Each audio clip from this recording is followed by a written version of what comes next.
People are not living right now longer. They're dying longer. We've got to make a decision to do what we can, what we have control over, such as drinking a glass of water that might have hydrogen in it, or we just become victimized by a toxic society that's going to get more toxic where nobody can live. I realized something early on within the free radical conversation, that there are numerous free radicals people have heard of, like superoxide, like hydrogen peroxide. They all have little purposes, but there's one that has no purpose other than evil intent. And it's called hydroxyl radical. It's one of the free radicals that gets produced if your body doesn't quench in a normal capacity those ones that have good purpose. When you get that hydroxyl radical built up, there's only one thing that the body has in its arsenal to deal with it. Guess what that is? Hydrogen, which mimics what the body does from that 1,000 to 1 ratio or more. Toxins, if they don't get dismissed from our body, they get stored in the fat tissue. People today are very overweight, making us very toxic. When toxins build up, we don't get the antioxidant regulatory element triggered like we should, because it becomes a toxic overload. Before you know it, it's absolute poison. We worry about our country being destroyed by other countries. We're destroying ourselves. Because our health trends are so bad right now, they're the worst in history. We're creating more diseases faster than we're growing people.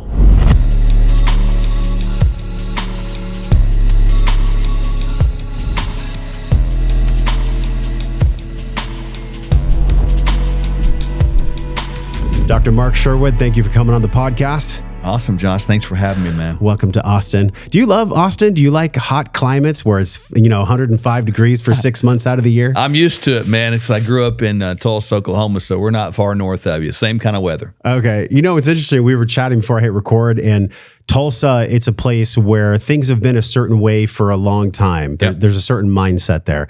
And there's a certain mindset when it comes to alternative health as well. Mm-hmm. Something we talk about on this show all the time is starting with the physical, then the emotional, then the mental, then the spiritual, then the financial. Mm-hmm. But if you don't have the base covered, if you don't have the ground, like if we're not here at a table, then none of this equipment could be held. It's the same way with us. And I think about, a pro athlete, then SWAT team, then police officer, then author, then naturopathic doctor. We're going to get into that story, man. Yeah, because there's an interesting story there. Like that is not the traditional path to health. No. I think about my own path, 280 pounds at one point, and then letting go of that weight and working in gyms for 10 years, and then finding God within myself and understanding what God actually is, if we can actually do that in this lifetime. Maybe we can't. But for people that don't know you, go 30,000 feet with us. And who are you today versus who were you when you started in pro athletics? Who was that guy? Well, I think I'm an adopted kid. So I think, first of all, to start there, 30,000 foot view, Josh, is, early on, when you're adopted, you're selected, but there's also something missing in your heart. It's almost a missing piece that you can't figure out. And so you really don't fit in, but you fit in, if you get my drift. And it's like being an only kid. I didn't have the most talent in the world, didn't have any siblings, so I felt like I always had something to prove, I always trying to live up to the expectation. And so even with baseball, I wasn't the best baseball player, but I made up my mind to achieve a goal. And I had this teacher, probably second grade-ish. She asked me this question. She asked the whole class the question. I'm sure listeners have been asked this question too. What do you want to be when you grow up? Well, everybody's hands went up, and mine did too. But I didn't think she'd call on me, man. I was like, oh, no. And she called on me. She said, Mark, what do you want to do? And I said, I want to be a professional baseball player. And she said, well, and she made it a lesson. You can be anything you want to be.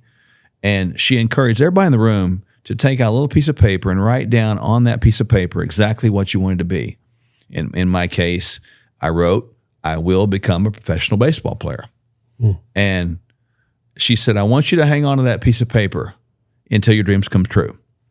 Okay. Well, I took it literally. Man, I carried that paper with me until I got my driver's license. So we're talking several years later. I put it in my wallet behind my driver's license, and I carried that with me all through college. When I got to where I was playing professional baseball, there was one day in particular, I was in the dugout, and I thought, I wonder if that paper's still there. And it just kind of hit me out of nowhere. And I looked, and I couldn't find it, and I thought, oh, well, I lost it. But then I got to looking, and it stuck to the back of one of my driver's licenses. And I peeled it off, And the words were there, I will become a professional baseball player. And so I realized at that point that dreams come true if you work hard enough. So having to come from behind, not being the best, but having to work harder than everybody else, that kind of set the tone for my life, And so after that, career came and went like many careers do, and ended up on the police department. And then it was the next step trying to become a member of the SWAT team. So I did that. And for the 24 years I served the police department, 10 years on the SWAT team. And even during that time, I was able to compete in some bodybuilding contests and win some of those. And you might remember this, maybe some are listening, the power team. Remember the guys that traveled around the world and broke bricks with their heads? And, yes. Yeah, I was a member of that team for 12 years. So been all over the world. You broke bricks with your head? Uh-huh. Okay. Yeah, I know. I still and think other crazy feats too. Yeah, we used to run through ice and run through 2x4s and blow up the hot water bottles and all that kind of stuff. Rip phone books in half. Yeah. So it was a great evangelical tool. And so I was able to do all that. And it was like interesting because you never know what you're capable of until you start working hard enough to see if you can do it. And God was calling me to different areas of that, and then towards the end of my career at police department, I was put in charge of a wellness program at our police academy, and nothing existed like that. So I just went on a mission to figure it out because the police officer life expectancy today is still 66 years of age. That is not very old. And there's a lot of reasons behind that: shift work, ill health, stress, PTSD, et cetera. Yeah. But that got me into the idea of health. And so I started trying to figure it out. And then when I was in my late 30s, early 40s, I decided, well, I want to keep learning. So I started taking classes and then eventually decided to go back to school. I mean, who does that, right? But at 40. At 40. And I did. And then my wife and I teamed up to start the Functional Medical Institute in Tulsa. And we've been there for, going on 13 years now. And during that time, we've been able to write some books. We've produced 5 full-length movies, and so it's been a journey. But you're right, it's not been the typical journey. Yeah. But then again, I always like to say my mission that I've been given is the same. It's called protection and service. And I'm supposed to really communicate a message for people to protect themselves from themselves and then serve my fellow man with love and kindness and truth. And so, I've done my best to do that and still do that every day. And that's why I'm here. You asked me why I was here. I'm here to support a philosophy and a science of something that I think will help people. And so it's been a journey. I've continued to become a student and learn. I don't have it figured out, but I work hard every day. I get up. I do the same things I'm telling people to do. I get up in the morning, I pray, I go work out, and I go to work. Mm-hmm. And that's every day. Boom, boom, boom, boom. And hopefully there'll be some more unique chapters of my journey ahead. I think so. I think we're actually writing one of the sentences on one of the pages of the chapters right now. Doubt. And one of the things I loved about your story is you said, I've really come to understand that I get to protect people from themselves. Right. That's a big one because, it is. I have on both my maternal and paternal sides, there's a lot of, I guess you could say, mental health disease, and not necessarily always classified as like my mother struggled with bipolar for the majority of her life and still does in some way. My dad had cognitive dissonance, and the mental health aspect of how it ties into the foundation, which you and I were chatting about when we started this conversation, the physical through the gut-brain axis and how that goes into actually how we think about ourselves, the narrative about ourselves. It's funny to me that an athlete, then somebody in law enforcement, and now a naturopath, did you ever look back and go, I think one day I'm actually going to become a speaker. I'm going to travel. I'm going to write a book. Like when you're in the dugout swinging a bat, that's probably not on your mind. It's not. I think that as you go through life, you realize that there are chapters and there are sub-chapters that you go through. I mean, you mentioned the mental health aspect. A big turning point in my life was in 2002, and my mom struggled with issues like that, drug addiction and most likely bipolar, but she ended up committing suicide, and it ripped my heart out. It changed the way I did life at that point, and at that point I could either get crushed by it all or get motivated by it. And I chose the latter. And, I think that you don't think about what your story is going to be like. You don't think so. Yeah. But interesting enough, at that time, I was on the power team traveling around schools. and telling them not to commit suicide. So, it rocks your world when life happens, but life will shape you, break you or shape you. It just does, man. And the experiences that we go through, they make you who you are. And even before coming on your show, and today, I want the words that I share to be inspired words, because I know that this moment is not to be taken for granted. And so I view it like that. It's a serious time, and so I never thought I would be a speaker, an author, an actor. I never thought that would happen. Never even thought about it. But it seems like it's just happened, and I'm okay with it, because I'm still the same little boy that goes to work every day and wants to outwork people. I'm still that same guy that, and I hope I stay this way, that I don't forget where I came from. I'm no better than anybody else. I'm the same. And I've just decided to pick up my pain and go forward with it instead of lying there in it.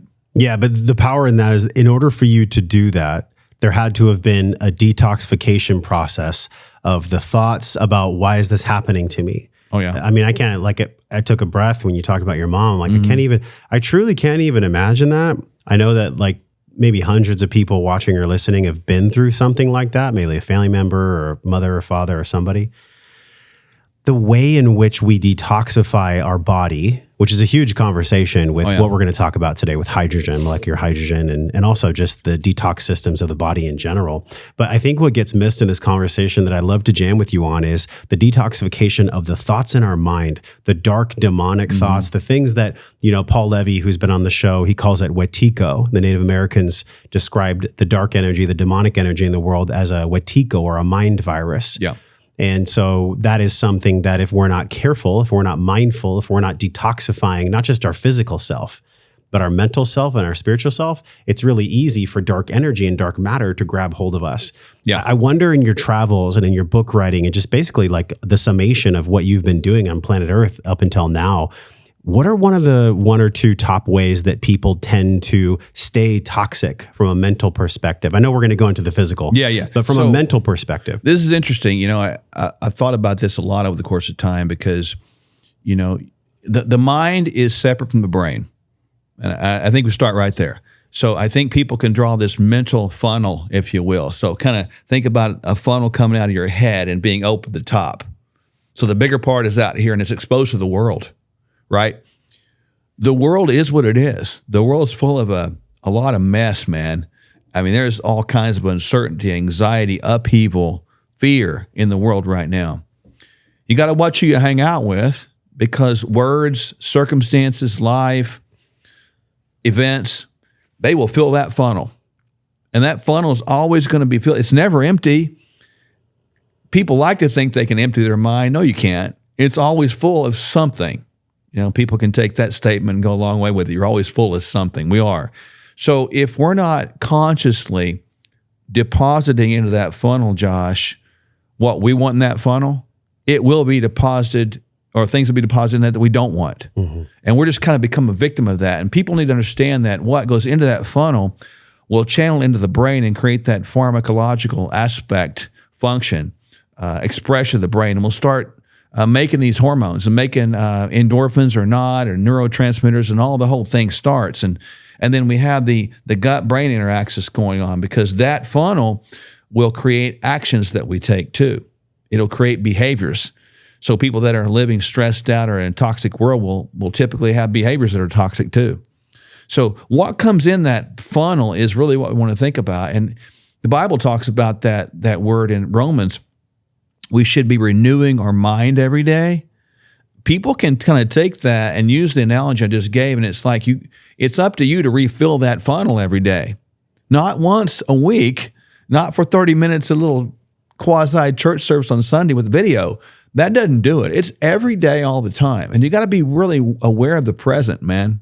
What are you doing right now? What's coming into that funnel right now? And what's that doing in your life? Because you can choose to be victimized by the world if you want to, or you can choose to be a victor from it. It just depends on how you perceive it. When you go through stuff like I went through that I just talked about, even when you see death, in front of you, when I was on the police department, it changes the way you do things. It changes the way you think. And when bad things happen to you, for sometimes your choice and sometimes not your choice, I think the question is not, why did this happen to me? I think that's the improper question. The question is why is this happening? What can I learn from it?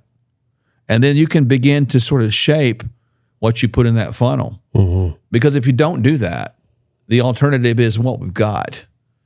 You kind of unconsciously exist on planet Earth, going along like everybody else is going along. And right now, I don't need to tell you or the listeners, our world's in a bad place. And our country's in a worse place. And people are not thinking anymore. And one last thing I'll wrap that answer with is that when that mind is full of stuff from the world, people's ability to critically think through a situation is impaired. So they're really more reactionary than they are responsive. They're more emotional based than they are logical. And therefore, we've got a lot of illogical, irrational things that are happening from the top down and bottom up. Mm-hmm. And that's a hard thing to realize. We want the world to change. I get it. But we can't change the world until we learn to allow ourselves to be changed. And so all I just said is a challenge for everybody listening right now to take charge of that funnel and really put in there what you want to put in there every day. And if it means, changing your friends, changing what you watch on social media, changing how you behave, changing your habits, it's good. And we have an opportunity. As long as you have breath, you have a chance. Yeah. So, man, I think people take that chance and do it. On my arm is a phrase in Italian, se posso respirare, posso scegliere, which means if I can breathe, I can choose. There you go. And that's what we talk about in our Breathe program with my students and in my own life. Like if I can flex my muscle of memory to remember to breathe in a moment of stress, mm-hmm. in a moment of weakness, in a moment of vulnerability, then my outcome is always going to be different. But if I don't breathe, if I hold my breath and I allow fear to take over, well, then I'm really pointing that funnel towards Facebook and Instagram and everything else that can fill it up. And then my life is being directed by something outside of me. And then I'm literally thinking toxic, which then turns into me eating toxic food, which then turns into me not detoxifying the chemicals and the EMF that we're being bathed in. Right. Let's turn the gear here because that's really where we are. Mm-hmm. I think, and I'm curious how you feel, I think the symptom of a toxic world are toxic people. Yep. And maybe you could even draw an arrow where the fish eats its tail. Maybe one feeds the other backwards and forwards. So if we're becoming toxified because of our environment, the soils, the food, even organic food, I was reading a study that 70% of organic food doesn't have the nutrients and the bioavailability that it did 20 years ago, 30 years ago. Think about that. I mean, we're spending all this money on organic food. So in other words, people are trying with the level of consciousness and the level of education they have to make the best health choices. Where do you think most people are missing the mark when we look at detox and food and what they're actually putting into their body? I think we've missed the mark with what I consider to be this current model that we operate under called the healthcare system. It's so bizarre to me that we think that anything from that model would be good because America's health has been on a decline for the last 75 years. What about the orange juice and the Cheerios they served my mom for breakfast? Yeah, it's horrible. You think about this, I hope people step back from the edge right now and realize that this statement, America's health right now is by far the worst it's ever been in the history of mankind. And America's health is being exported around the world for profit. That is just like, what? There are people that are living in this world that are in absolute darkness and bondage, and they don't even know it. And so they don't know where to go. The only source they have is a source that got them into bondage. And so they sort of begin to sympathize with their captor, And so people have got to connect with, the Josh Trents of the world and the audiences you have here. And you got to begin to create your own system, not think that system's going to change. There's too much money attached to that. I know, I've been there. Sure. It is really creating your own system. It's learning how to, get some seeds and plant and maybe fish and hunt if that's what you like to do. It's getting disconnected. It's getting out of nature. It's selecting your friends better. It's getting true information. It's realizing that doesn't work and it hasn't worked. And there's probably not anything good from that. If they tell you to do something, it's probably the opposite you want to do. Look, you mentioned like the things that are subsidized these days. Think about this. Dairy, corn, soy, beer, the beef industry. Do we really think those are healthy right now? They're not. And yet in the wheat industry, I could go on and on. But we don't need to be participating in that anymore. So I encourage people in every podcast I've done, before we went live, you asked me how many I've done the last couple of years. It's probably 1,000. It's a lot. And this has been the same message I've had. And I hope that we're making a dent out there because we sure need to. Yes. Well, on a lot of other episodes, we've talked quite a bit about nutrient density, bioavailability. Yep. You're not just what you're eating, you are what you ate. That's it. We've said that before, just because you get something and you put it in your plate, like we say, salmon is good because it has omega-3 content. Okay, that would be a partially true statement. Yeah. Right? But if the salmon is raised in a farm and it's fed stuff that salmon don't usually eat, it's bathed in antibiotics, that salmon's omega-3 to 6 content has been flipped, meaning it's not anti-inflammatory anymore, but rather it's inflammatory. Yeah. And then you have to say, salmon is not necessarily good, but it depends on what kind of salmon you're getting. And so there's all this stuff about knowledge that's not out there because the government and the powers that be are going to continue to subsidize cheaper food under the idea that we need calories to survive instead of nutrition. And it's different. We don't live on calories. We live on nutrients that are designed to be produced from our soil, from our land. So when we eat something that eats that stuff, that thing that eats that should have the stuff in it. And so, the soil's been depleted. We don't have the nutrient density we once did. And so we've got to figure out how to do it on our own. You've got to supplement properly, more so now than ever before. You got to pick your foods with wisdom. You got to pick your friends with wisdom because with the toxicity, the persistent organic pollutants that are in the world, we're always under the gun. Our bodies are extraordinary. They really are. Our detox system is amazing. Why did God give us a detox system? I assume because we're going to face toxins. Yeah. Not just endotoxins, but also exotoxins, the ones from the outside. So for me, I'm trying to always instill into people we deal with to do what you can do to make your own body's performance be better in this current environment. And to do that, you really have to stay on point with everything. I look at the way that I found Detox myself. It was because I was 280 pounds. I didn't know the first thing about how to eat or how to move. And so I went on this journey of self-discovery. If I would have gone to a traditional wing of Western medicine, they may have put me on drugs when I was 22, 21 years old. And so I'm so glad that I just listened to myself. I listened to my soul.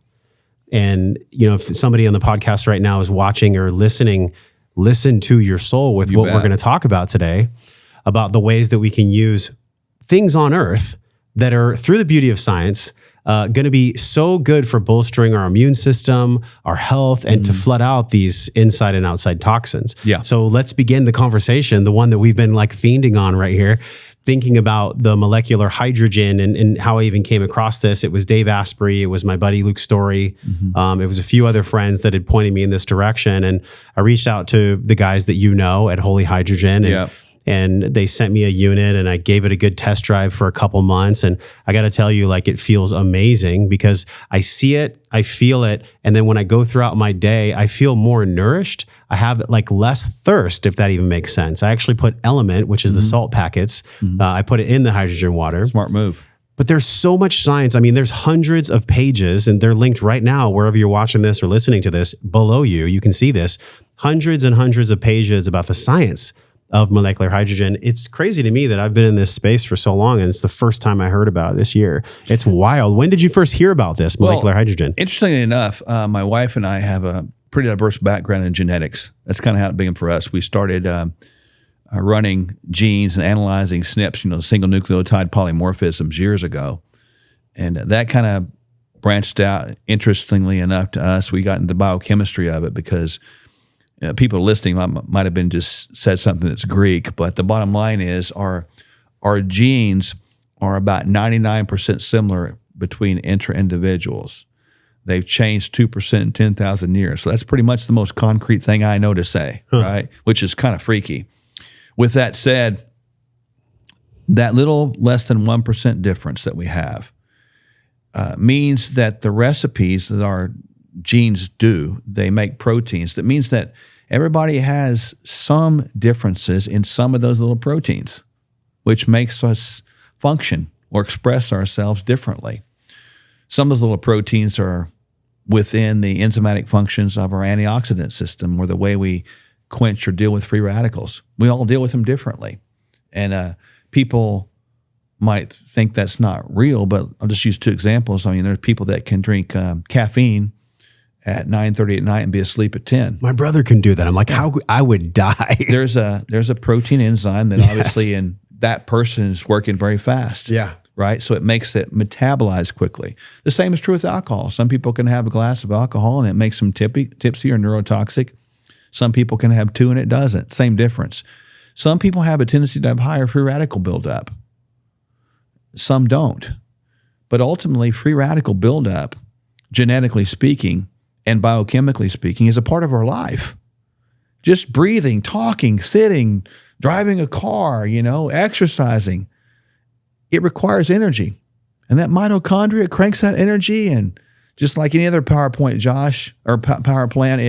it leaves waste products. Those waste products are free radicals. So I was getting into this, and I realized something early on within the free radical conversation, that there are numerous free radicals people have heard of, like superoxide, like hydrogen peroxide. Okay. They all have little purposes. But there's one that has no purpose that I know of other than evil intent, and it's called hydroxyl radical. Like, well, what is that? Well, it's one of the free radicals that gets produced if your body doesn't quench in a normal capacity those ones that have good purpose, right?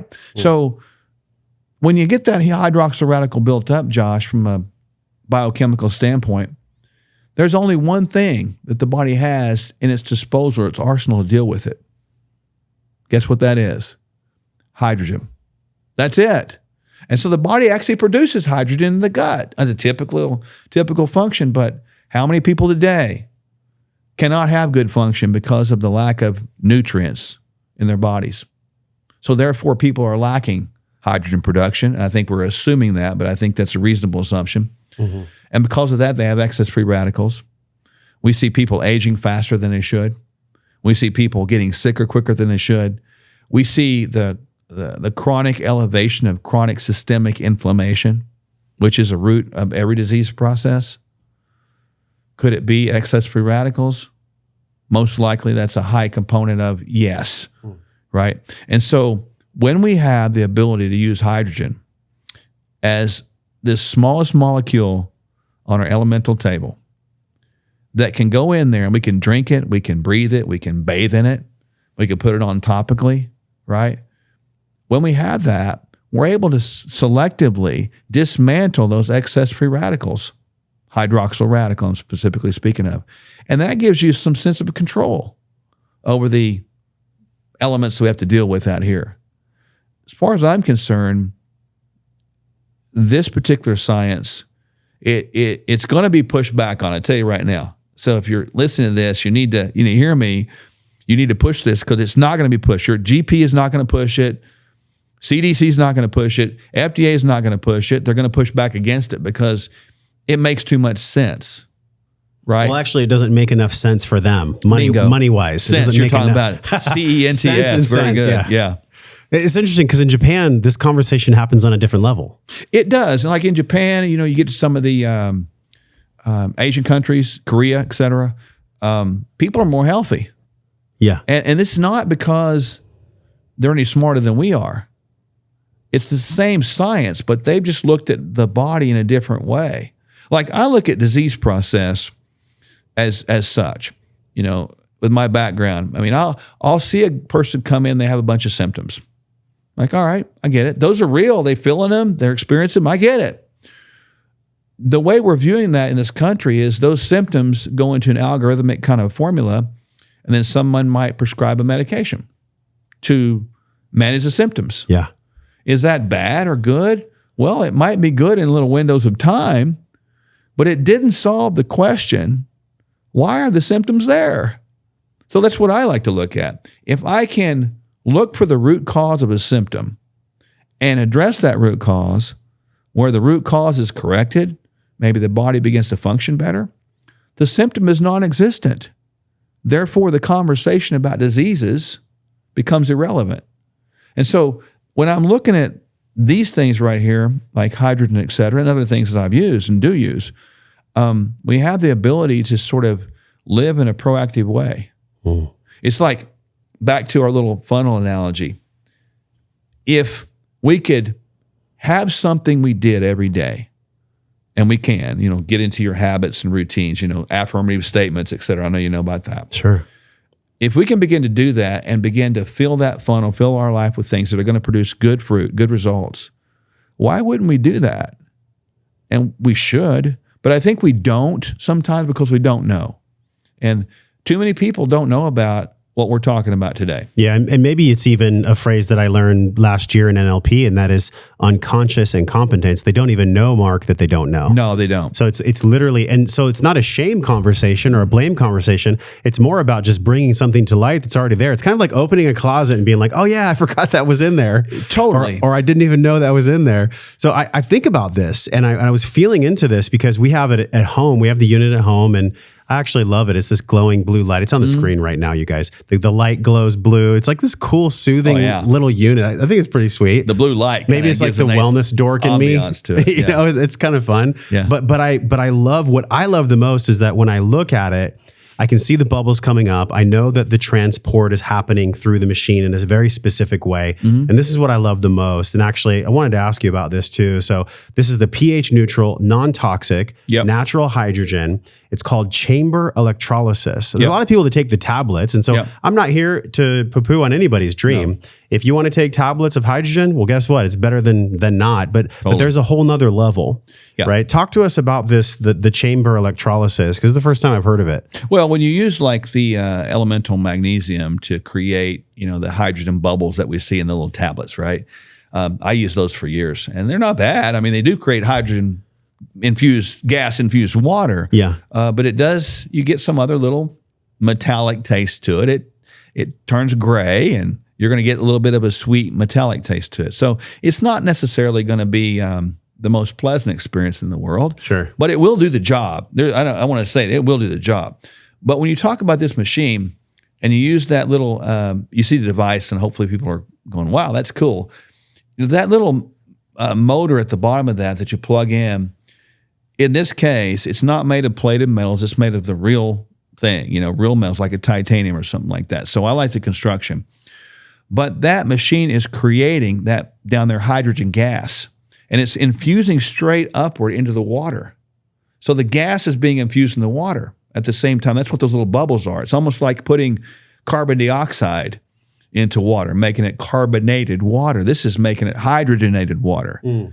And it's not changing the molecular structure of the water. It's just putting hydrogen in there as a carrier. It doesn't like mix with it. It just sits in it, right?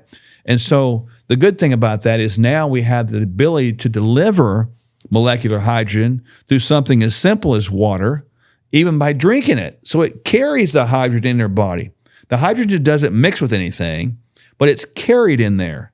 And it's safe because, molecular hydrogen is flammable, isn't it, right? So it can blow up, but not in water. And so we have the ability to deliver something into the body in a pure way. And I like the concepts of what holy hydrogen is doing. Pure, clean. Yeah. No other metals. To me, that's appealing. Good mechanisms, good machinery, solid, budget conscious, budget friendly.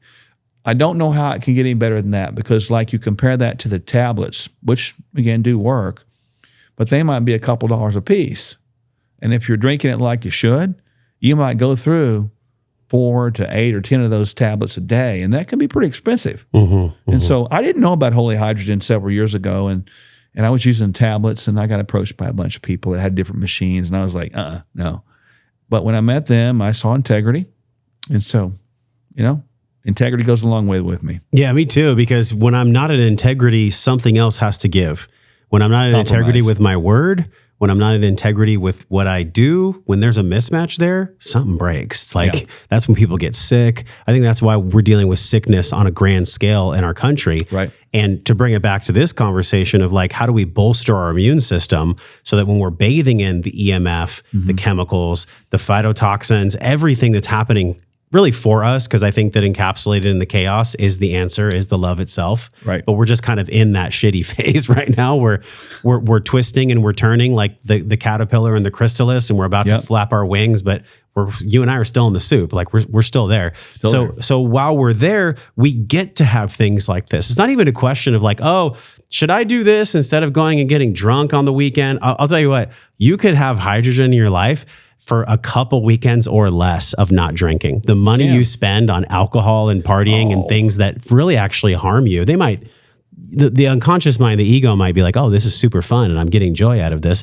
But really there's a cost. The cost to benefit ratio is super high. So to bring it around, like hydrogen is created in the body. You talked about this, but it's created in small amounts. Yeah. The way that we can really super hydrogenate our system through drinking a glass of hydrogen water, that's never really existed before. Like when did this science even come online?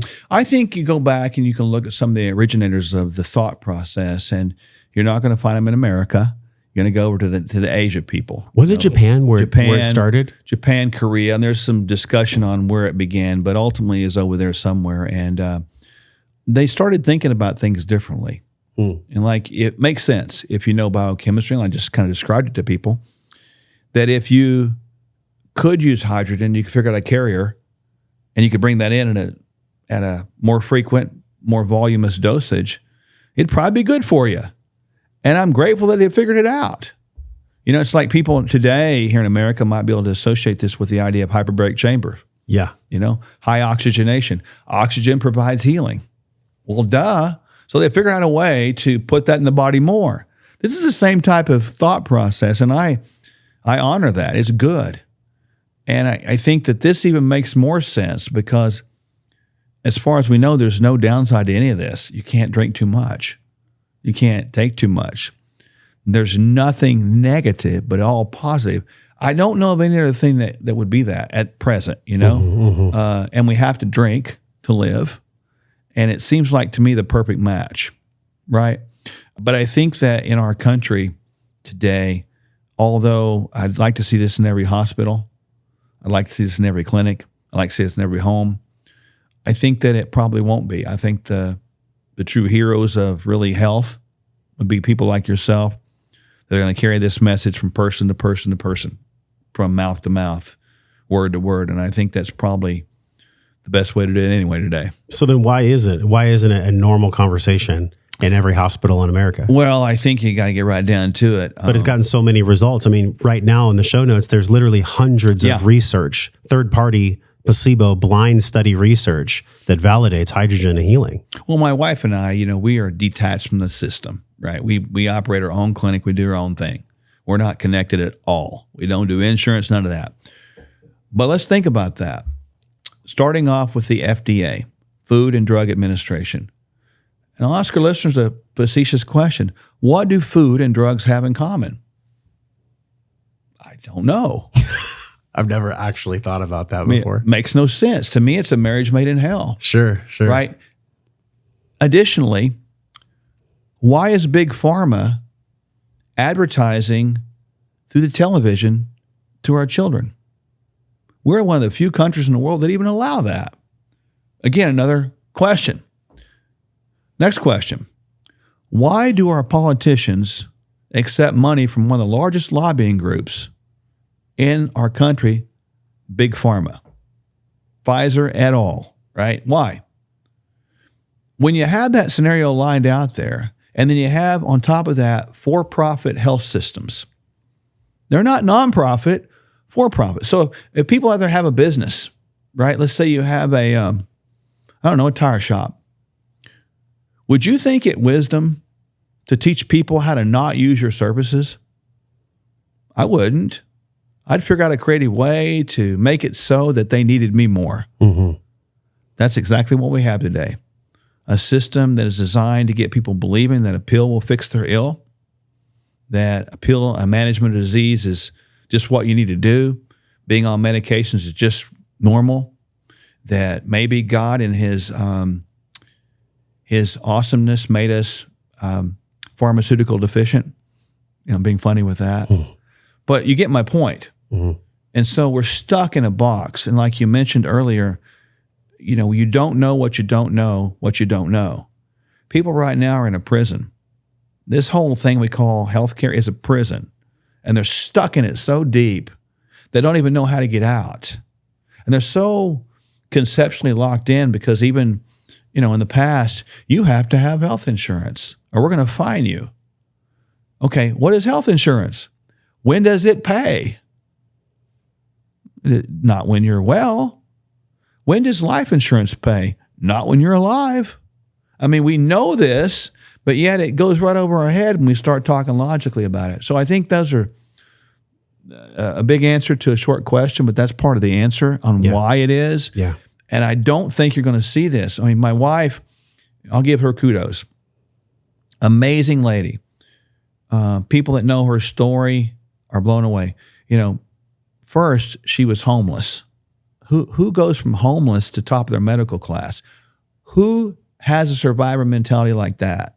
That's why our marriage is a match made in heaven, no question. And then once she got into healthcare, I'm a naturopath and she is a DO, an osteopathic doctor. She stayed for a few years and got kicked out and got fired because too many people got too well and she didn't run enough studies.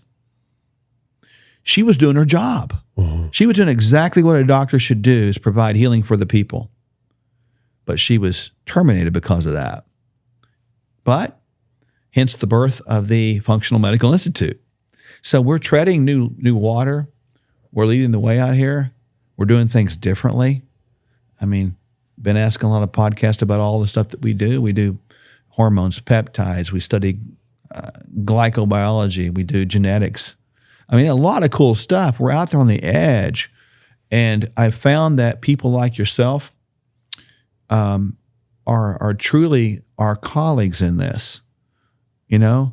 Colleagues aren't in mainstream medicine. Yeah. Colleagues are people that want to be well, want to learn. Something tells me if Pfizer had a podcast, it wouldn't do that good. Yeah, people. I don't think people would listen. They wouldn't. And I think right now they've got such a monopoly on media. Yeah. Yeah. People are locked into nothing else. You know what I love that just happened recently? So we're recording this podcast in September, which I think it'll be out in a couple weeks here. And just recently, there was this huge tennis tournament. And one of the athletes said no to the Moderna vaccine. And Moderna sponsored the whole thing. There's like these huge ads.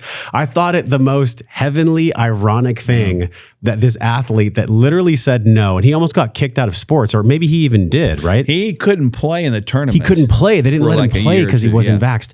I mean, this is like the kind of truth that's on full display. You cannot hide the truth when it's bubbling up so hard, when it's bubbling up so fast. Kind of like the bubbling of this hydrogen. I mean, I've been drinking the hydrogen now over 2 months. It's been almost 3 months. And the truth about this is like, I just enjoy the way I feel. Yeah. The science point, I want to get into a little bit deeper with you.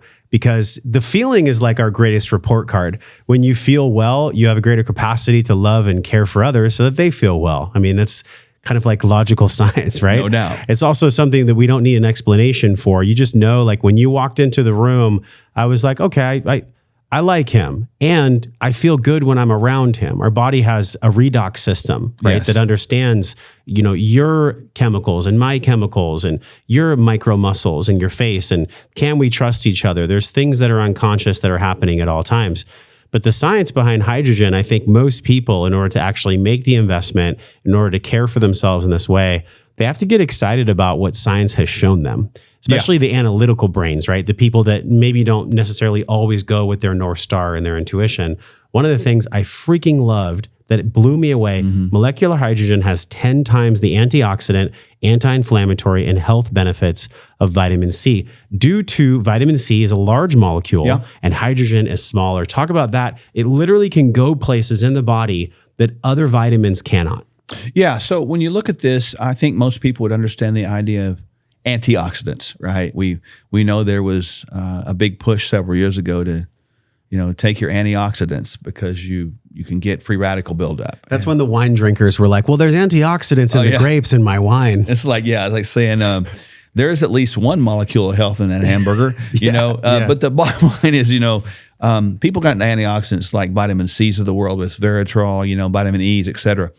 And under the idea that they could take these vitamins and that would immediately dismiss or diminish the free radical load.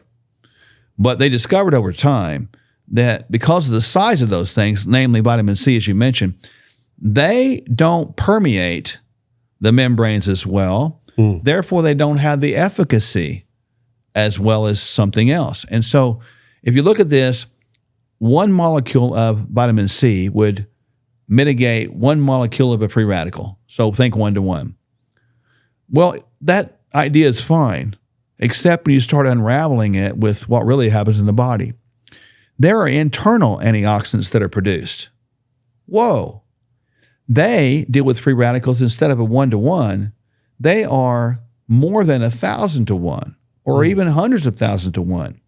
That's what that study is talking about. So our body's ability to create the diminishment of the free radicals is so much bigger than anything we think we can add to it, right? And again, that's God's manifest excellence that's beyond anything we can understand. Our own bodies has what's called the antioxidant regulatory element, ARE. And that ARE is activated on its own when toxins are exposed to our body. Makes sense. Toxins, if they don't get dismissed from our body or wasted out, they get stored in the fat tissue. People today are very overweight, making us very toxic. When toxins build up, we don't get the antioxidant regulatory element triggered like we should because it becomes a toxic overload. Toxicity yields toxicity, yields toxicity. Before you know it, it's absolute poison. I mean, a little bit goes a long ways, but when it's toxic, it's toxic. It's like a toxic water supply will kill all the fish, but it doesn't kill all the fish immediately. It kills some of the fish. When it all becomes toxic, nothing can live there. And that's where people are right now. So when you look at that study like that and you find out, wait a minute, we can bring in hydrogen, which mimics what the body does from that 1,000-to-1 ratio or more, I'm in. That makes sense. And so we do need nutrients, though. Nutrients get absorbed and assimilated into the cell. The cell actually has a life of its own, and it generates action. So cells make proteins, proteins make tissues, tissues make organs, organs make organ systems, and organ systems makes the organism. So we have to have cellular nutrition. That's important. But cellular nutrition is not going to help us if we've got too many free radicals that destroy the cells. So it's almost like a catch-22. We've got to make a decision to do what we can, what we have control over, such as drinking a glass of water that might have hydrogen in it, or we just become victimized by a toxic society that's going to get more toxic where nobody can live. And people might not like to hear this, but people are not living right now longer. They're dying longer. They're not living through life, they're dying through life. And so what I call their sick span is increasing. And interestingly enough, the last couple of years, the lifespan has decreased a couple of years. So, yeah, what fascinates me is I think it was Thoreau. He said most men lead lives of quiet desperation. And I believe in that. And I also think that it's a misnomer because we don't have to be desperate in life. But in order for us to not be desperate, we have to be empowered. If I'm not empowered, if I'm disempowered by some kind of a belief set or even by the environment that I'm in. That's why this entire studio, I think we have 1, 2, 3. We have 4 different EMF blocking tools in this studio. Yeah. So you're in a very clean EMF. Thank God, I feel better already. EMF zone. And then, the supplements. And so I've designed my life to be well. Yeah. But it's because I came from 280 pounds. I came from the dark side to find the light, and I'm still finding the light every day through my own, I guess you could say epigenetic, emotionally and mentally things that I'm still letting go of, as we all are, to be an imperfect human. But what's really interesting is that so many people can justify like, oh, I'm just going to go hang out with my friends and drink, or I'm going to go hang out with these people and do these things that I actually know I shouldn't be doing, but I'm still going to do them anyways. Yeah. And I just have a news flash for everyone. They're not actually your friends. They're not. They're not your friends. No. And if you weren't doing the things that you were doing that you promised yourself you wouldn't do, they wouldn't hang out with you anyways. Dude, I can tell you 1,000% certainty. My wife and I have experienced things in our lives. I mean, we're coming up on 60 years of age. We've been through a lot. Yeah, you look good for 60. I appreciate that. Come on. Yeah, I still get up and do what I did when I was 30s. But the thing is, when you're a leader, you're going to be an outcast. And that's just a hardcore truth. You better get over it, because misery loves company. And I've seen people that have came to see us, and we talk about changing habits, changing friends. Well, they're my friends. But what happens is, invariably, if a person is not drinking anymore and they show up in that same group, that group is going to make fun of them and ridicule them and think, what's wrong with you? My wife and I get that all the time, and we'll show up. We get great opportunities to go speak at different places. And I'm really blessed. I mean, I'm overwhelmed with the gratitude with that. It's great. But we'll show up, and there'll be several speakers, and we'll go in the green room. And the minute we walk in, we'll hear comments like, oh, there's a Sherwood, you caught me. And they'll be holding a cupcake or something, or a cookie. I don't care what they do. Are you the food police? I don't know. But we get those comments, Yeah. And we get called strict and radical and hardcore. But look, Josh, living well is not hardcore. That's normal. And it should be normal. But we live in a world where the normalcy has been translated now abnormalcy. And the abnormalcy has been accepted as normalcy. Mm-hmm. What was once unheard of, like, I can't even believe we're doing this, is now, I can't believe we're not doing it. The moral code, the ethical code, the health code, they've all been busted wide open. And so now what was wrong is now right, and what is right is now wrong. So even people listening right now, when you make the decision, I didn't say if, when you make the decision, say, I'm not going to participate in that system that's making me sick anymore and make my kids sick and make my kids' kids sick. Kids right now have no chance in this world. They don't. Not unless the parents step up and do something about their world. Yeah. And this is an opportunity people have. And you might feel left out of some of those groups. But I'm telling you, there's other groups out there that will accept you and embrace you and encourage you, as opposed to bring you into discouragement.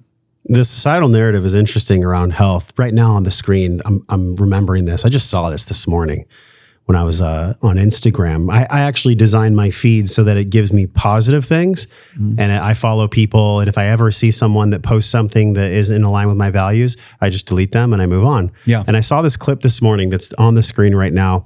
And it was about physical education in the 1960s. Mm-hmm. And you're seeing these men with pegboards and their pull-ups and everything else. And this is just literally 40 to 60 years ago. In the time span of the earth, this is like a half of a blink of an eyeball. Mm. And I'm curious how you see this, because I'm sure patients come in from across the world to the center in Oklahoma. Why do you think that we aren't there anymore? Like, what are the things that we get to be more aware of so we can be more empowered to not let them infiltrate in our lives and the lives of our children? It was a slow bleed. It kind of began back, you remember JFK before he was assassinated, God bless his soul. He was championing that kind of stuff right there. Mm-hmm, the idea of physical education. I mean, he was the man when it came to physical education. He was. And if you go back, people go back and just maybe type in or do a search on JFK's physical education program, and you're going to see some incredibly inspiring little videos that they made back then in black and white, but there was nobody overweight. No, not one. The ability to be fit, gives you the ability to be mentally fit, gives you the ability to be spiritually fit, gives you the ability to be intellectually fit, gives you the ability to be financially fit. I mean, those things, those 5 mantras you deal with. Yeah. The lack of health, to me, is the greatest distraction in a person's life to prevent them from having the fullness of life. Think about that. The last couple of years have been nothing about anything but death and fear and lack of health. That's all we've talked about. How's that working for us, America? Not very well. But it was a slow bleed that kind of began back in the 80s with the food pyramid, when our infamous United States government started thinking, well, these people are so stupid, they don't know how to deal with their own health. And they came up with this idea about that time that fat was bad, and that fat-free was the way to go, and that cholesterol causes heart disease, and that we better make some foods quickly that are going to fill this 6 to 11 servings of grains and breads a day, because that's important. So you started seeing big heavy subsidies there, along with lobbyists. And that was brought into the education of our people through schools, through our children. I learned that when I was in school. What? But I look back at it and I think they didn't know anything they were talking about. And all that did at that time was it began to indoctrinate the society to a certain style of culture, a style of life, a lifestyle. And eventually they saw that lifestyle was one that yielded physical ailments like diseases. Well, there's Big Pharma right there waiting in the wings because they got the answer. So we created the problem, we created the answer, which is not an answer, and it's a spinning wheel that has gotten nowhere fast. It's dug us deeper like a post hole digger, and we are not getting out of this. We're so deep into it, and the answer is not, as I've stated, to change that, because it won't. The answer is to create your own, create a brand new system of some of those principles that we know to be true. And when we do that, we might draw a few people over from that, call it the dark side, call it the bondage, call it the prison.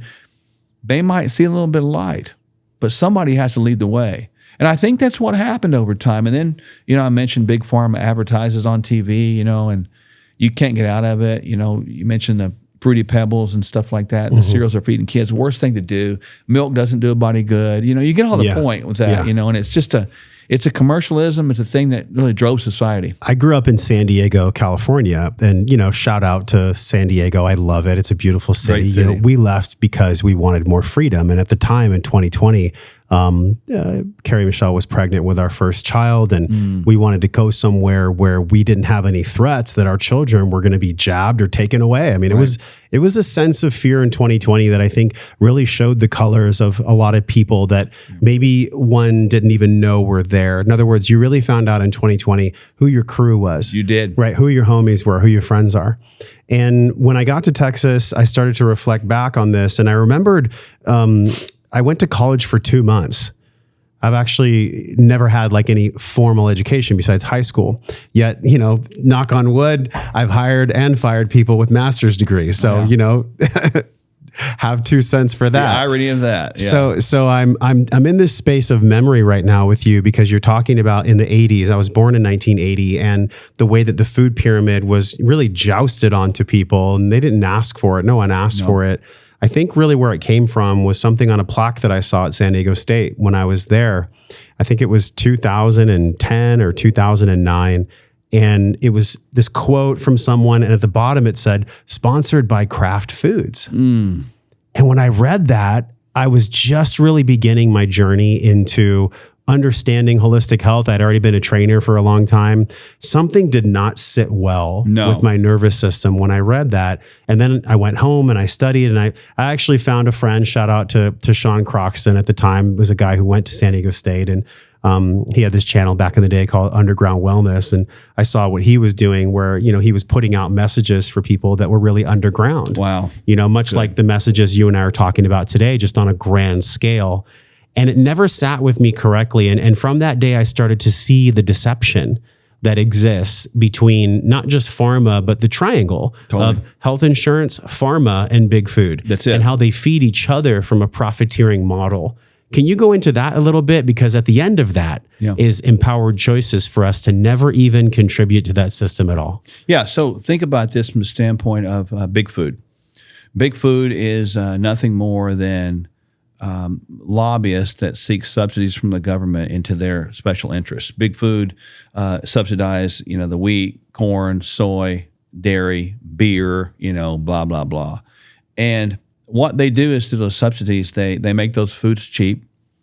They're calorically loaded, but they're nutrient absent. I call them non-foods or unfoods, or even if you want to get graphic, frankenfoods, they're not. Yeah. The body looks at those things as foreign. Therefore, they are toxic and they're inflammatory.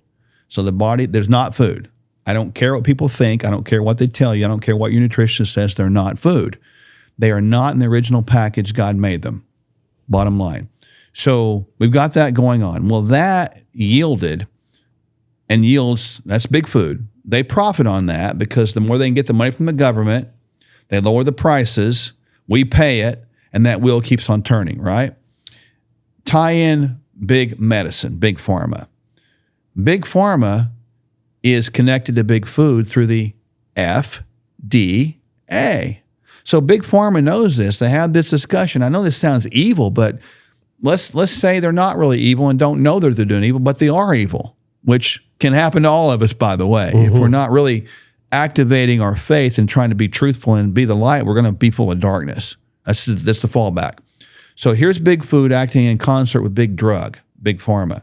So now big pharma sees that, and the diseases that are yielded or blossom from that, big pharma is going to capitalize on that because they're going to have a pill, i.e. antistatin drugs to lower cholesterol, metformin just as a blood sugar drug, and the glipizide, all these ones that are out there now.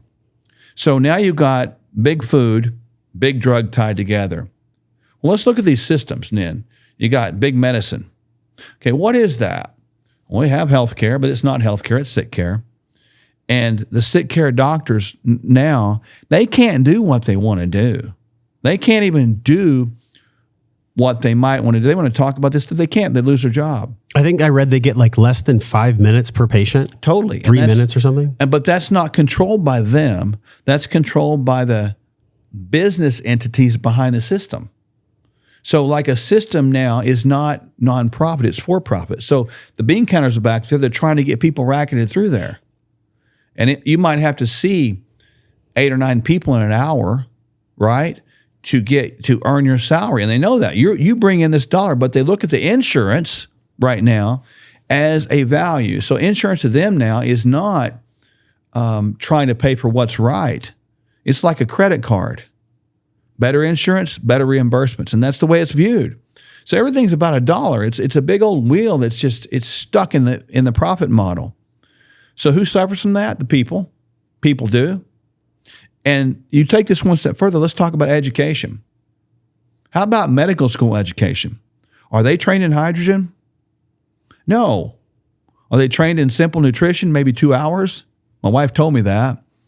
Are they trained in the benefits of nitric oxide? No. Are they trained in peptides? No.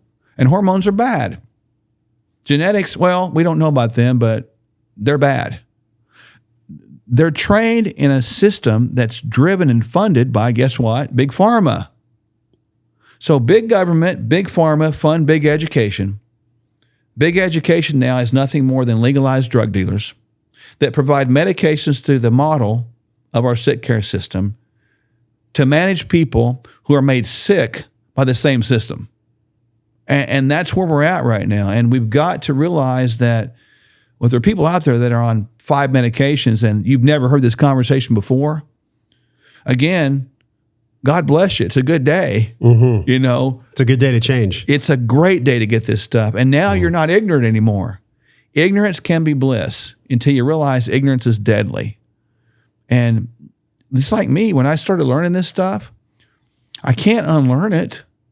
I mean, think about that for a moment. Yeah. It's like you know this stuff and somebody's in front of you and you're like, I want to help you, but you're not getting this. It is heartbreaking. The pressure and the burden my wife and I hold is big because we know all that. But what I just explained to people is the truth. And people are going to try to convince you otherwise.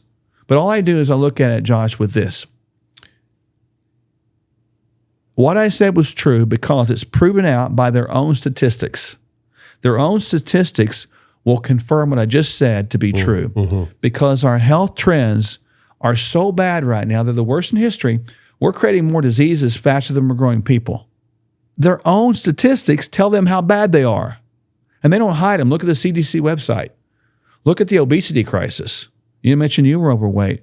Do we understand that obesity is the fastest growing non-communicable disease in the history of mankind?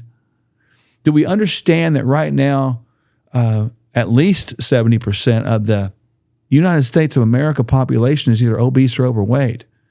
Children right now, 20% are obese. I've seen kids that are type 2 diabetic. Right now, 1 in 2 Americans are insulin resistant and probably don't know it. Right now, you're seeing predictions to be 1 in 3 children to be on diabetic drugs by the time they're 40, and this is a big one. Autism was 1 in 40,000 40 years ago. Today, it's less than 1 in 40. Statistics continue that trend, 1 in 2 by 2050. We worry about our country being destroyed by other countries. We're destroying ourselves. So I'm here to protect people from themselves. Amen. I'm saying look in the mirror and make some changes. It's so good because when we look in the mirror, there's just what we see looking right back at us. So I actually, when I was a trainer, I'd have my clients get totally naked or whatever, clothing they were comfortable with. And I would have them tell themselves in the mirror, I love you. Amen. And I'll tell you what, like 8 out of 10 people could not do it. Or they start crying if they did. Or they'd feel waves of shame. It's almost like the compacted emotions. I'm curious how you feel about this being a naturopathic physician, because really naturopathic, that term, if you go back to nature itself, the further away we're divorced from nature, the more disease that we're going to basically embody. We're going to embody disease. So if I'm looking in a mirror and I'm not loving myself, and I finally do start the process of loving myself, all the shame and guilt and judgment and all the things that I've been feeling for so long that were driving all my food habits in the first place, that were driving my drug habits. And I know this from my own personal experience and working with clients in gyms for 10 years, that's all going to start to bubble up. And when that bubbles up, there is nowhere to go besides pain, anguish, torment. But eventually at the end of that, right, just like in the Bible. And, I don't identify myself as a Christian, but I do identify myself as a man who believes in a higher power. And I think we're all on our own journey there. You've mentioned God a few times. So I want to let people know, like, I accept all faiths. I accept all beliefs. I think that we're actually all following the same energy of love inside of us and outside of us. But we have to have the courage to look in the damn mirror. If we're not looking in the mirror, Mark, then we're not going to be able to have that self-recognition process. Nothing's going to start to bubble up. And then guess what? We're just going to put our dollars and cents in that broken system you described. And it's all going to happen unconsciously. And then we'll wake up one day when we're 80 and we'll go, wow, what happened? And I will be damned if I will be like that, or my children will be like that, or anybody watching or listening to this will be like that. You can't. In that situation of people's inability to love themselves, they truly have forgotten who they are, right? They have been defrauded of their life. Fraud is a crime. If somebody steals the identity of you and uses it for their benefit, you're the victim, right? People have been victimized by this. And I'm going to give them an analogy now that hopefully will be life-changing. I want to look at the word frauds with an S, as an acronym. Fear, resentment, anger, unforgiveness, disappointment, and shame. When you're living in those things, you don't know who you are, and you actually become somebody else. And I know you've had this happen, and I have. Some people might say to themselves or someone else they love, I really don't know who I am anymore. Heard that before? They don't. That's true. And when they deal with those frauds and they get them out of there, it's like pulling weeds out of a garden. It's painful, man. It's pruning, and it hurts. But it provides the opportunity for new growth. Why is that important? Just what you said. If you can't love yourself, you don't have the capability to love others fully. You don't. And there's a scripture in the Bible that I really like, love your neighbor, as yourself. Well, okay, I'm supposed to love people, but how do I do that? You got to love yourself first. You got to figure that out. And that does not come without pain. because you can live in trauma and drama and fear and all that stuff for years. You can carry that forward, I promise you, and you'll have a pretty easy time doing it. But if you'll do the work, man, and get behind that and do what I would call a frauds assessment, you'll probably find yourself seeing some daylight and seeing some hope that you haven't seen in years or maybe never in your life. I love that, man. And the Bible's got some great wisdom. A lot of religious texts have timeless wisdom, but they get clouded by the ego of man that tries to control them and wield them as something that they're not. Much like so many things in health, which is why, when you sat down today before we started recording, I said, I think the magic of this podcast is I'm just honest about what works for me, and I'm honest about what doesn't. I'm honest about my pain. I'm honest about my joy. It's honesty that actually ties it all together. Without honesty and integrity, what are we to do in this world? It's so easy to receive money for something you don't believe in. It's so easy to get notoriety and fame, and really you're suffering on the inside, and you're really portraying yourself as somebody that you actually aren't. We're in like this spiritual malady here on planet Earth. Totally. And in my opinion, I want to know how you feel. In my opinion, the only way out is to seek something higher than yourself. Yeah. That's the only way out of this dystopian nightmare that it seems like the Orwellian clocks are ticking on what's happening to our children and our minds and our society, and, forced medical jabs and just forced so many things being forced. The only way out is through. We've got to be able to band together and move through this thing as an actual tribe, as a tribe that cares about each other and cares about our health. How do we do that? Can you solve all of our world's problems? Now, the reason I'm asking you this, most people don't know, you were a candidate for the governor of Oklahoma in 2022. And when you went into it, you said, I just connected with God, and this wasn't about winning. This was about making a difference. It was about bringing a new voice to it. So how do we do this? I know it's a political question, but politics were supposed to be from the start something that actually were for the people. Well, leaders should be about what they can do for the people. They represent or represent the desires of the people. And that's been switched. Now leaders today are, what can you do for me? It's individual money pots. It's $1 million careers. Go do the old retirement home in Washington, right? That's what that is. And people need to realize what that is. Leaders are not afraid to challenge the culture. I'll use a story that people know. I'll use a biblical text story like Moses. Here's a guy who wasn't perfect. He even killed somebody. He wasn't perfect. And he was tasked with going to the ruling parties of that day and saying, man, you're oppressing these people. What are you doing? What are you doing? And even in his struggle with being that guy, he was complaining that he didn't speak very well. I can't do this. But he did. He was obedient. And that's all I was doing when we decided to run, being obedient, to give people a different way, to get people out of that bondage, to give them that there's somebody out here that's not afraid of these people, that's not afraid to stand up on behalf of the people, and not going to do it in a hateful intent. I don't have to insult anybody. That's not my life. I don't have to attack anybody to do that. All I have to do is communicate in love. The people are hurting, right? And be willing to step out there and say, I'll lead you. I'll do that. Will you go with me? So we do it together. See, that's what we should be doing together, and we're not. But to that end, we're at a crisis moment right now, that if the people don't start following and finding leaders and being leaders, instead of trusting these people that are out for their own good, that forgotten who they were, that can't relate to the common man, that don't give a damn about the person in the parking lot because they can't give them $1 million. Look, the homeless person is just as important as I am. Every human being is important. And we're at that moment in time where we've got to get out of the culture. It's almost like the Israelites. But yet I get it, man. That's powerful. And I don't know how this happens, but I think this is the answer. We're kind of at that Red Sea moment, I don't know how that Red Sea is going to part. I have no idea.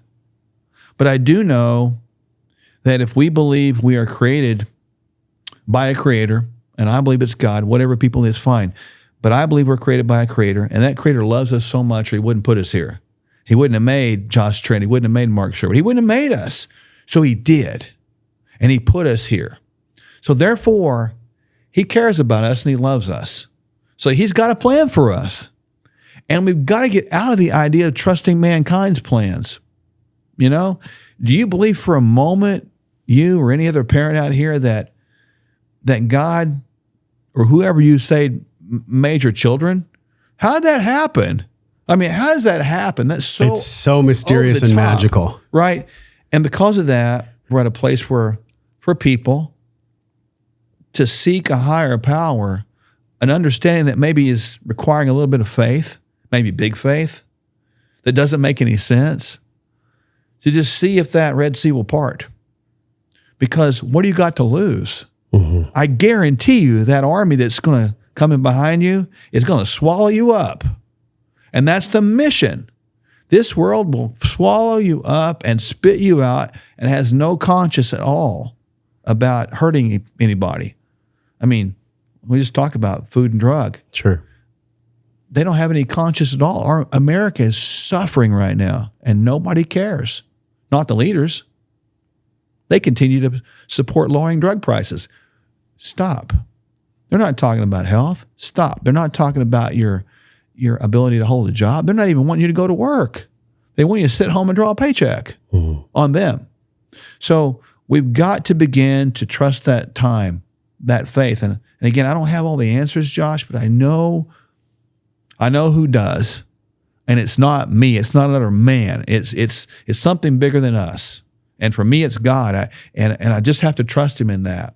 And I'm going to trust him to protect me and guide me and direct me and give me wisdom and opportunities to be on great podcasts like this, you know, because it gives people hope. And the last thing I want to say with that is fear can be contagious, right?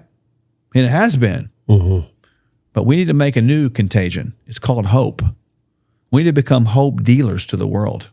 Instead of a dope dealer, we need a hope dealer. And that's what my wife and I have tried to do in our lives. It's beautiful, man. I really love that. Now, if somebody's watching that over again, because I want to watch that over again. I was sitting here watching it with you. I wanted to watch it again. The reason is because I started to feel something in my body, and it was love. Yeah. And that's really easy to say, like, oh, you know, love thy neighbor as you love thyself. And, you know, the answer to the world is love. But if people don't feel love because their cells in their body are sooty with confusion, and also with pharmacological confusion. And just think about what we walk in. We walk in an EMF-soaked, really toxic environment, toxic air. There's so many things that are toxic. The only way out is through, and the fuel for that is love. However, there's no way we're going to be able to go down that route unless we are genuinely wanting a different answer, a different question. And the interplay between those two is probably the most important time that I think we've ever been in than now. We're in a big experiment here. Yeah. And I wonder as we round out the show, because you get to hop on a plane soon. I do. As we round out the show, you know, we've covered some ground that I'm really glad we did. I'm really, really stoked that we did. There's a couple things I did want to bring out about hydrogen because, like you said, the body produces it. And if we were going to super hydrogenate ourselves, why wouldn't that be the answer to so many of the things that ail us? Is there one thing that continues to excite you or fascinate you about hydrogen and why you use it yourself and with your wife? And I'm sure your kids are taking hydrogen. Your patients. Everybody that I know, I talk about it because the thing that excites me the most is probably a couple different prongs. One is there's no negative studies, no negative experiment, no negative result that you can have from it. As far as we know at present, you can drink all the hydrogen water you want. We also know this about it, that it's going to bring positivity. Hello, what does that, right? That excites me. Could it be a catalyst to making us more cellular health wise and functioning so that we can avert disease processes? I believe so. Can it help with conditions? I believe so. Is it something that everybody can do easily? Yes. I think the thing that excites me about it most of all probably is the unlimited potential of what we don't know. You know, we're just on the tip end of something here that's so cool that it's beyond explanation on what can be done. If you could do one, if I could do, you know, I got several different little biohack things that I do. This would be in the top 5 because we have to drink to live and we have to have hydrogen because it diminishes that excessive free radical buildup, hydroxyl radical, and that kills people. So the potential with this is enormous. And the thing that is cool about it is it's available for people to use. And it's not going to be available in the hospitals. Your GP is not going to know about it. And that's okay. The greatest messages of all time have been shared by the greatest non-professionals of all time. And I hope people catch that. Yeah. Because it doesn't take a degree to show somebody love. Right? You can love somebody and give them the truth to help them be healthy so that disease and distraction is not creating something where they can't make them good decisions and make good decisions about their life, their families. That's what I'm about. And that's why I'm excited about this. It's exciting for me too, because one thing that I've been doing is I had a lot of sinus issues in my life, and I've been doing the nasal. Oh yeah. Right. And so nasal is different from ozone. Ozone is completely separate. I want to be clear on that. Yeah. Ozone, you actually don't want to inhale ozone. Yeah, it's an irritant. Yeah, it's an irritant to the lungs. But hydrogen's beautiful because I actually was reading this study, and it was about hydrogen improving nasal mucosal inflammation. Yep. By increasing the number and function of Treg cells, increasing the release of anti-inflammatory factors. It's a PubMed that's on the screen right now. Have you seen that for people that suffer with sinusitis? Yep. You can put a cannula in there and breathe that hydrogen gas. And here's why. Because when you have this chronic inflammation that's driven by chronic infection, whatever, and you can have this histamine reaction up in there because of the immunological trigger. And that could be pollen or allergies or whatever, can be, right? Or viruses or bacteria. But when that hydrogen gas comes in, and people need to understand this relationship between chronic systemic inflammation and high oxidative stress radicals. When you have high oxidative stress, that creates inflammation. When you have inflammation, that creates oxidative stress. So therefore, if we can reduce the oxidative stress, the free radicals, we also reduce the inflammation. So we can improve the mucosal barriers up here in the nasopharyngeal area simply by breathing hydrogen. And while you're doing it, guess what? It's crossing the blood-brain barrier, and it's doing the same thing in your brain. It's reducing the inflammation in your brain, or what I call brain inflammation. So it's really, you know, whether you drink it or whether you inhale it, it's 2 different delivery methods. You can take a bath in it. You can soak in it if you want to, but use it kind of specifically on the areas that you need it. So if you want to get some more brain health and the nasal stuff and support in that area, maybe you suffer from allergies, I would do the breathing it for sure. GI issues, think the GI tract, drink it, right? And so both is good, and you can't hurt yourself either way. That's what I find is so fascinating about it. I don't know of anything else personally that you can't get too much of. Sure. So the body will just excrete the excess hydrogen through urine that it doesn't need. Well, it's going to secrete it a lot through breath even too, because it's a gas, right? Yeah. So the body doesn't store it. That's the key, right? The body doesn't store it, so we got to keep doing it, right? The body will produce it, but it doesn't store it. And so the bottom line is when you consume it, like in the water, it'll go into the GI tract, and it somehow gets in the liver pretty quickly, and it somehow gets back to the lungs pretty quickly, and you begin to expire that through the lungs in about 15 minutes. So it really goes systemic, right? And so that's why a consistency with it's important. I mean, I keep my machine, I brew a pot before I go to bed, so it's ready from the daytime, and I brew a pot at the beginning of the day, so it's ready from when I come home, and then I drink it all day. So I kind of consume it all the time, and I don't know if more is better, but I know it's not going to hurt you. Yeah. And I think that's cool. I love that you say I brew a pot, because for y'all that are interested in getting this, by the way, it's on the screen right now, joshtrent.com/holy hydrogen. And you can use the code Josh for $100 off, which is super generous because these machines are already very affordable. They have payment plans too, which is cool. And you can get this. This is affordable. This is like way better than you going out for a couple weekends, drinking beer, and doing stuff that doesn't feel good for you. So that's on the screen right now. So definitely take action on that. And also what makes me feel even more really in integrity and just excited about this is the way that I've been feeling it when I drink it. Yeah. Like I said, it's been a little bit over 2 months now. I've been doing the nasal. It's called a cannula, the thing you wear. And I've been loving it because, I mean, right now I'm breathing clear. I'm breathing good, and I've had chronic sinusitis my whole life. Now, in total transparency, I did have a sinus surgery this year. And so I was telling the guys at Holy Hydrogen, like, yeah, this is going to help me recover, right? Yeah. Oh, yeah. And they said yes, because of what you and I had talked about with the PubMed study and the anti-inflammatory properties. What did we miss? We covered a lot of ground. We talked about spirituality. We talked about healing the world, healing ourselves. We talked about the broken triangle of pharma and food and insurance. Like, we covered so much ground today, which I'm excited that we did. Do you feel like we missed anything in this conversation of detox pathways, hydrogen, and really bolstering ourselves so that we can meet the demands of this modern time? I think one thing that we need to understand is from the toxic element that is this persistent organic pollutant that we live, EMF, et cetera, we're going to be exposed to it. So our detox system is going to be triggered, right? With that said, again, toxins get stored in fat. So we've got to make sure that we're eating well and maintaining good body composition. That's really important because you don't want to have excess home for toxins, right? Yeah. As that process is happening, you will be triggering and creating free radicals. So to help your body detoxify, one of the best things you can do is include hydrogen as part of the therapy of just dealing with it as a normal part of life. And I think people need to be proactive in that and not reactive. People tend to step back and do nothing until they have something. Don't do that. You know, I've said this before. If a person spends, $2,000, a year on their health, and they prevent $200,000 of damage in the future, they'd go, "Oh, that's easy." Ben Franklin said it like this: "An ounce of prevention is worth a pound of cure."